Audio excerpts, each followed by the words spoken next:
एक बार बाबा 1999 में दिल्ली आए थे, जब लोधी रोड पे उन्होंने वहाँ पे वो जो सेंटर का उद्घाटन किया था। हम सब लोग जितने दिन बाबा दिल्ली रुके थे, हम लोग वहीं पर रुके और बाबा का एक उस समय डिस्कोर्स उन्होंने दिया था। शायद मैंने अच्छे ढंग से वो पहली बार डिस्कोर्स सुना था।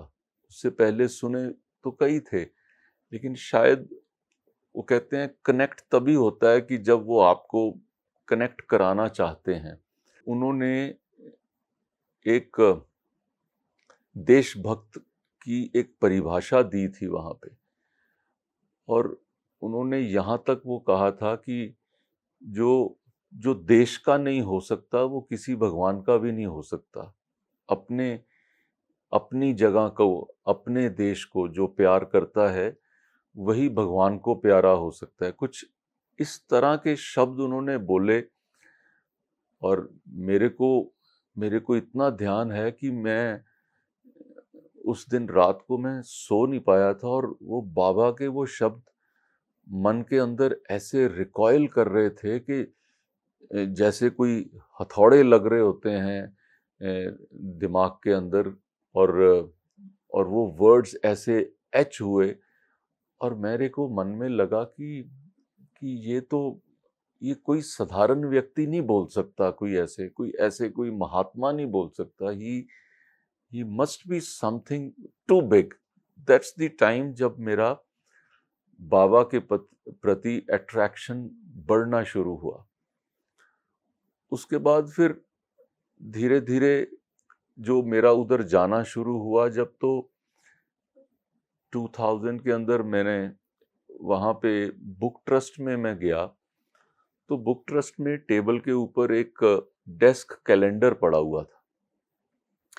अब ऐसे कई डेस्क कैलेंडर हम लोग देखते हैं जो टेबल पे पड़े होते हैं, तो मैंने उसको फ्लिप करके देखा तो उसमें एवरी डे का एक सरमन था, जो बाबा की कही हुई कोई सेइंग थी।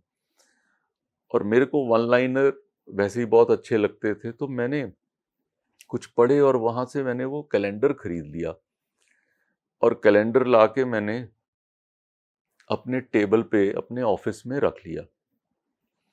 अब रोज मैं उसका वो सेंटेंस पढ़ता था, और मेरे को लगता था कि यार कितना डीप मीनिंग है। अब मन में ये इच्छा हुई कि ये मैं अपने आप तक इसको रिटेन क्यों करूं। और 2000 में उसी के दौरान ये ईमेल का सिस्टम शुरू हुआ था, शायद उसी के आगे पीछे ईमेल्स आनी जानी शुरू हुई, और ज़्यादातर लोग चुटकुले भेजना, जोक्स भेजना, उसके लिए ईमेल्स का प्रयोग कर रहे थे। कोई ऑफिशियल सिस्टम ऑफ कम्युनिकेशन तब ईमेल डेवलप नहीं हुआ था। तो मेरे मन में आया कि मैं चलो बाबा का एक मैसेज जो है इसको टाइप करके ये अपने फ्रेंड्स को भेजता हूँ। 50-100 लोग मेरी उस लिस्ट में रहे होंगे उस समय। तो उसको जो मेरा पीए था वो टाइप करता था, मैं उसको चूज करता था, उसने टाइप करके मेरे को भेजना, फिर मैंने उसको चेक करना, फिर उसने सबको ट्रांसमिट कर देना। तो इसका नाम हमने गुड थॉट सीरीज हमने रखा, ऐसे वॉल्यूम 1 फर्स्ट ईयर का, और नंबर के साथ वो शुरू हुआ। पॉसिबली अराउंड अप्रैल 2000 के आसपास ये चीज़ शुरू हुई। तो लोगों को ये मैसेज आना शुरू हो गया। जैसे आप सब लोग जानते होंगे कि पहली बार कोई ऐसा काम किसी ने किया होगा तो इट ऑलवेज गेट्स रिडिक्यूल्ड, और आपके फ्रेंड्स जो हैं सबसे पहले वो मजाक उड़ाते हैं। उन्होंने कहा, ओ यार तू बाबा बन गया यार, तू तो अपने आप को ही बाबा समझने लग पड़ा है, और ये गुड थॉट तू भेज रहा है, लोग इतने बढ़िया जोक्स भेज रहे हैं। आई सेड कि यार वाई पोल्यूट दैट सिस्टम, हम लोग इसको ऐसे करते हैं। तो आप सबको ये जानकर हैरानी होगी कि आज 23 बरस हो गए उस चीज को। आज भी मेरा वॉल्यूम 23 चल रहा है, और बिना नागा उस दिन से आज तक रोज सुबह लगभग अब 5,000 लोगों को डेली स्वामी का मैसेज वो मेरे ईमेल के द्वारा वो जाता है। तो वो लोगों के साथ वो ऐसा जुड़ाव हुआ कि हर व्यक्ति को वो मेरा डेली मैसेज जाता है। तो कई बार मैं अपने काम में कंपनीज के ऑफिशियल्स को मिलने जाता था, तो जैसे आप अपना विजिटिंग कार्ड भेजते हैं संजय टंडन, तो उनके कमरे में जब आप जाओ तो वो मेरे को बोलते थे, आइए मिस्टर गुड थॉट। मेरा नाम ही पड़ गया मिस्टर गुड थॉट उस गुड थॉट सीरीज के साथ। लेकिन मैं नहीं जानता कि किसी और का फायदा इससे हुआ या नहीं हुआ। सबसे बड़ा फायदा मेरे को हुआ, क्योंकि हर मैसेज को मैंने 3 बार उस मैसेज को पढ़ा। तो पढ़ते पढ़ते कोई उसका अंश तो मन के अंदर रह जाता है।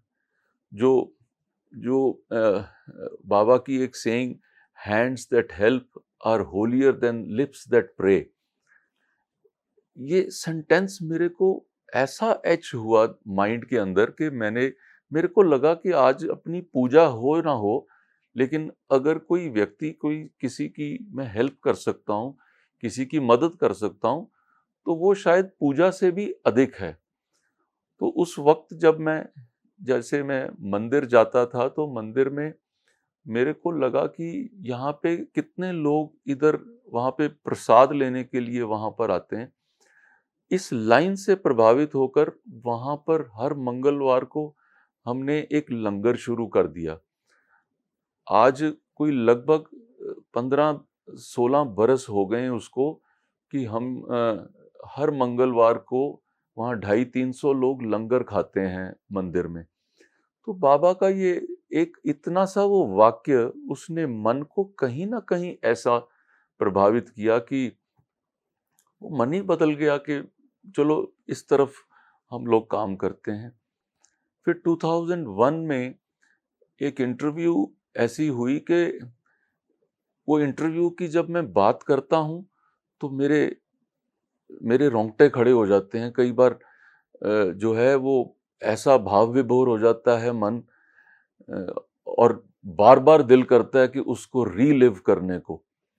तो एक बाबा के जो पास जब बैठे थे इंटरव्यू में, तो बाबा ने मेरे को कहा, what do you want from me.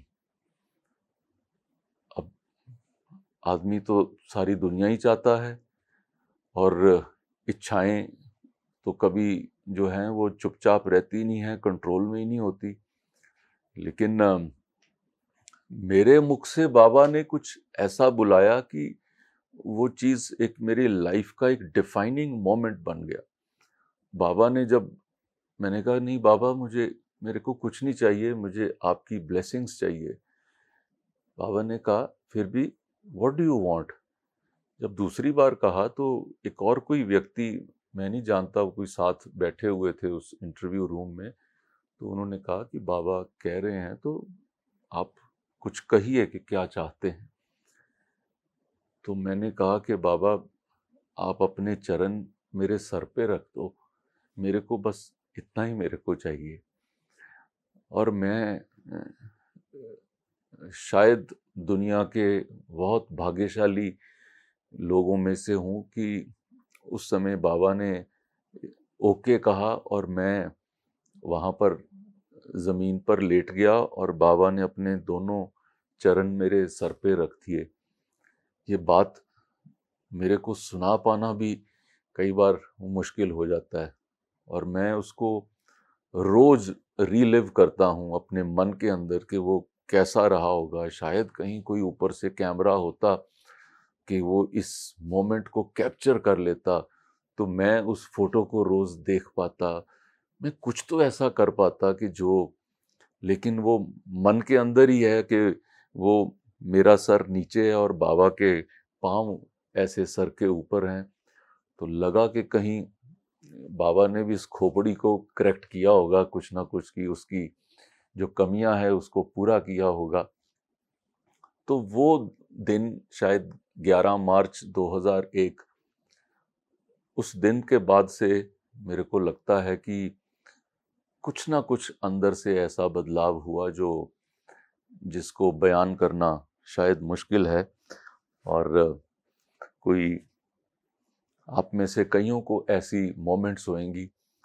ये मोमेंट्स जो हैं एक ऐसे मोतियों की तरह हैं कि जो मोती आप अगर उनको जितना बिखेरेंगे तो आपको उतनी ही जो खुशी और मिलेगी। आज आप सबके साथ शेयर करते हुए मुझे ऐसा लग रहा है कि जैसे बाबा एक बार फिर से मेरे सर पे अपने पाँव रख रहे हैं। और उसी मोमेंट पे जब प्रिया मेरे साथ थी तो प्रिया ने भी कहा कि बाबा आप अपना चरण मेरे सर पे भी रखिए। तो प्रिया ने भी अपना सर नीचे रखा, तो बाबा के एक चरण मेरे सर पे और एक प्रिया के सर पे। मुझे लगता है कि मेरी गृहस्थ को चलाने का जो बाबा ने एक हमें अपने एक तो चरण प्रणाम लेना ही बाबा का एक वो बहुत बड़ी बात होती थी, लेकिन ऐसे चरण सर पे होना मुझे लगता है कि I am possibly one of the luckiest person in the world. उस समय में मेरा आना जाना इतना शुरू हुआ, तो एक बार स्वामी ने एक अपने व्यक्ति की ड्यूटी लगाई कि आज ये डायरेक्टर साहब को स्कूल दिखा के लाओ। मुझे समझ नहीं आया कि मेरा क्या इंटरेस्ट है स्कूल देखने में। मैं एक बैंक का डायरेक्टर हूँ, चार्टर्ड अकाउंटेंट हूँ, स्कूल देख के क्या करूँगा। मेरे को उन्होंने किसी को साथ भेजा और मैं स्कूल देखने गया। वहाँ पर मैंने जाकर जब स्कूल के सिस्टम को देखा, बच्चे कैसे पढ़ते हैं, कैसे रहते हैं, कैसे खाना खाते हैं, और वो रोज़ मंदिर भी जाते हैं, वो वेद मंत्र भी बोलते हैं। फिर उन्होंने मेरी एक दो स्टूडेंट से मेरी बात कराई। मैंने वो बच्चों से जब बात करी तो एक बच्चा शायद 10th 11th का था और एक शायद वो MBA का बच्चा था। मैंने उनसे जब बात करके मेरे को अंदाज़ा हुआ कि ये तो बच्चे एक दुनिया के लिए एक एक बहुत बड़ी उपलब्धि के तौर के ऊपर यहाँ पर वो बच्चे प्रोड्यूस हो रहे हैं। मन में शायद स्वामी एक ये भाव पैदा करना चाहते थे कि भाई मैं भी अपने बच्चों को यहाँ स्कूल में पढ़ने के लिए भेज सकूं, जो मैं कभी भी नहीं चाहता था कि मैं कहीं पर भी बच्चों को भेजना। शायद मेरे वाइफ के मन में ये दबी दबी इच्छा जरूर थी उसके अपने बचपन से, वो नहीं स्कूल में आ पाई तो उसके लिए था ये भाव कि मेरे बच्चे शायद पढ़ पाए, लेकिन उसने कभी उसको इतना व्यक्त नहीं किया था। तो ऐसी विजिट के बाद जब मैं घर आके मैंने प्रिया से बात करी कि प्रिया मैं तो बच्चों को मिल के आया हूँ, अरे वहाँ के बच्चे तो क्या, वो तो वर्ल्ड क्लास बच्चे हैं। तो कैन वी थिंक ऑफ, मैं शर्माते शर्माते ये बात वाइफ से करी कि हम भी क्या अपने बच्चों को भेज सकते हैं वहाँ पे। तो शी स्माइल्ड के कहती अगर ये हो जाए तो इससे बढ़िया और चीज़ क्या हो सकती है। तो लेकिन वो खुद हैरान थी कि तुम्हारे दिमाग को क्या हुआ है, जो तुम तो कभी भी नहीं भेजना चाहते थे। मैंने कहा भाई मुझे नहीं पता क्या हुआ, वो अपने आप ही वो जादू कर देते हैं, अब मेरे को ऐसा मिलाया है तो कुछ ना कुछ तो होगा। तो हमारा जो बड़ा बेटा सारांश, उसके लिए हमने स्वामी से प्रार्थना करी और प्रार्थना हमारी एक्सेप्ट हुई। स्वामी ने उसको एडमिशन दी और मेरे को आज तक याद है कि हम लोग वहाँ पे उसको छोड़ने के लिए जब मैं गया वहाँ, और जब उसको मैं छोड़ के वहाँ से बाय कहने लगा था तो मेरे से, मैं कभी रोता नहीं था, तो मेरे को ये भी होता था कि यार बच्चे कहीं फादर की आंख में आंसू देख लेंगे तो महसूस करेंगे कि पापा तो मेरा वीक हो गया। तो मैंने इसको जल्दी से बाय किया because I was not able to control my emotions कि मैं बच्चे को जो है 2000 किलोमीटर दूर मैं बच्चे को छोड़ के मैं जा रहा हूँ। और I remember that night I cried, और मेरे को लगा कि देखो स्वामी ने ये सब कुछ ऐसा करा दिया। और उसके बाद दूसरा बेटा, उसके बाद तीसरा बेटा, तीनों बच्चों को बाबा ने अपने स्कूल में वहाँ पर जगह दी। और बच्चों के तो अपने इतने इंसिडेंट्स हैं बाबा के साथ, जो ऐसे एक्सपीरियंसेस हैं जो जो शायद बच्चे खुद ही वो रिलेट कर सकते हैं।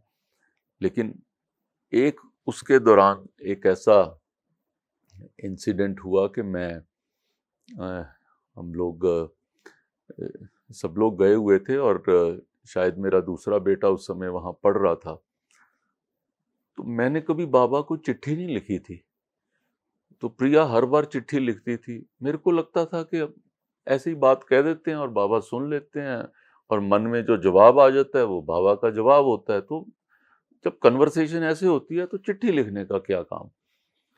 लेकिन उस दिन पता नहीं क्या हुआ, और जो प्रिया ने कहा कि तुम भी कुछ लिखना चाहते हो तो लिख लो। तो मैं लिखने बैठ गया और मेरे को समझ ना आए तो मैंने बाबा को एक पेज का वो लिखा। एंड आई स्टिल रिमेम्बर कि उसमें मैंने कहा कि बाबा please bless all of us who are here to watch you today, and all those who are not here please bless them more. So ये मैंने लास्ट लाइन उसमें लिखी। और वो मेरे को आज भी याद है कि वो जैसे वो शगन का लिफाफा होता है, एक वो ऑरेंज कलर का लिफाफा था, और मैंने उसमें वो चिट्ठी रखी और मैं ले गया।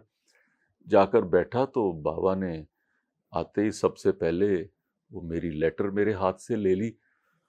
वहाँ पे तो ऐसे होता था कि हाथ से लेटर ले ली है तो वो व्यक्ति के लिए तो बहुत बड़ी बात होती थी। और वहाँ पे उन्होंने जो है वो मेरे जो साथ वाले थे उनको विभूति भी प्रोड्यूस करके दी थी, और उसकी जो थोड़ी विभूति जो हाथों पे जो उनके होती थी तो ऐसे करके उन्होंने वो मेरे ऊपर भी ऐसे उन्होंने फेंकी थी। तो मेरे को लगा आज तो भाई जिंदगी हो मस्ती हो गई पूरी। तो वो उनके इतने सारी वो लेटर्स वहाँ से इकट्ठे करके जब वो बाबा वहाँ गए तो वो सब लेटर्स जो उनके साथ पीछे पीछे चल रहे होते थे उसको पकड़ा देते थे। लेकिन बाबा ने सारी लेटर्स पकड़ा दी। बाबा ने वो वाली लेटर, क्योंकि वाइट होता तो शायद हमें पता ना लगता, क्योंकि that was the orange coloured letter, तो ऑरेंज कलर्ड एनवेलप, तो वो बाबा ने हाथ में रखा। फिर बाबा आकर वहां पे आगे कुर्सी पर बैठ गए। तो वो पूरे दर्शन के दौरान बाबा ने वो पत्र हाथ में वो ऐसे ऐसे, जब वो भजन चल रहे थे वो ऐसे करे। तो मैं उधर सामने बैठा, तो जब ऐसे करते थे तो मेरा भी दिल कभी ऊपर नीचे ऐसे ऐसे होता था कि बाबा ने मेरी लेटर को वो बाबा कैसे वो ऐसे कर रहे हैं। तो मुझे ऐसा लग रहा था कि every time he is touching that envelope तो मेरे को प्यार मिल रहा है, मेरे को ऐसा महसूस हो रहा था। लेटर ऑन आई रियलाइज्ड कि possibly it was for that pure thought, not for me कि जी वो मेरी लेटर है। it was for that thought कि मैंने अपने से बढ़ के मैंने वो लोग जो वहां नहीं थे मैंने उनके लिए प्रार्थना रखी थी। तो शायद बाबा को वो चीज पसंद आई। तो तब मेरे को ये हुआ कि अपनी बात करने से पहले किसी दूसरे के लिए आप अगर सोचते हो तो उसको बाबा और भी अप्रिशिएट करते हैं। आप भी अपनी जिंदगी से रिलेट करके देखेंगे तो आपको भी लगेगा जब आपने अपने लिए कुछ मांगा तो शायद जो है बाबा ने दे दिया हो, लेकिन जब आपने कुछ दुनिया के लिए मांगा हो तो बाबा ने आपको बहुत कुछ और बहुत बड़ी ब्लेसिंग्स दी होंगी। तो आप क्या वहाँ पे मेरे साथ चलोगे? मैंने कहा कि बाबा का मंदिर यहाँ स्विट्जरलैंड में, तो चलो बाबा के दर्शन करते हैं। अब वो तो व्यक्ति रोने लग पड़ा। तो मैंने कहा कि प्रेम क्या हुआ है? तो he was crying like a baby. मैंने कहा प्रेम हुआ क्या है? तो प्रेम कहता है कि सर आज ना